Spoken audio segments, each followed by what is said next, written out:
యేసు ప్రభువు పట్టణంలోనికి ప్రవేశించడానికి ముందు ఎందుకు కన్నీరు పెట్టుకున్నాడు? భవిష్యత్తులో ఆయన ఎవరిని చూశారు? ఆయన యెరూషలేము వీధులలో ప్రయాణిస్తున్నాడు. వీధులన్నీ ఖర్జూరపు కొమ్మలతో నిండిపోయాయి. జనమందరూ కూడా హోసన్నా జయము అని కేకలు వేస్తున్నారు. కానీ యేసు కన్నీరు పెట్టుకున్నాడు.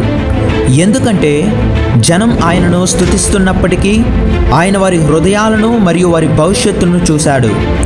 లూకా సువార్త 19వ అధ్యాయము 41లో ఇలా చెబుతుంది, ఆయన వచ్చి ఆ పట్టణాన్ని చూచి దాని విషయమై కన్నీరు పెట్టుకున్నాడు. సంతోషంగా చేస్తున్న ఉత్సవం కంటే భవిష్యత్తులో వారు పెట్టే కన్నీటిని ఆయన చూశాడు. తన రక్షణను తెలుసుకోకుండా మనోనేత్రములు గ్రుడ్డితనముగా ఉన్న ఆ పట్టణానికి వినాశనం వస్తుందని ఆయన చూశాడు.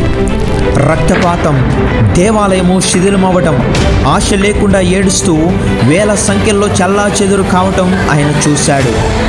వారి గుమ్మాల దగ్గరకు శాంతి వచ్చింది, కానీ వారు తలుపు మూసివేశారు.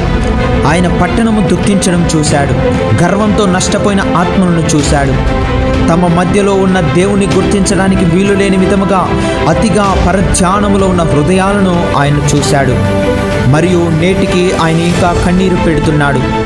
మనము ఆయన ఇచ్చే రక్షణను నిర్లక్ష్యం చేయకుండా ఆయనతో పాటే జీవించే విధముగా మనము సిద్ధపడాలి. ఆయన మిమ్మల్ని దాటి వెళ్ళడం మీకు ఇష్టం లేకపోతే యేసు నన్ను దాటి వెళ్ళిపోకు అని చెప్పండి. అప్పుడు దేవుడు నీ పక్షంగా నిలిచి నిన్ను ఆశీర్వదిస్తాడు. ఆమేన్.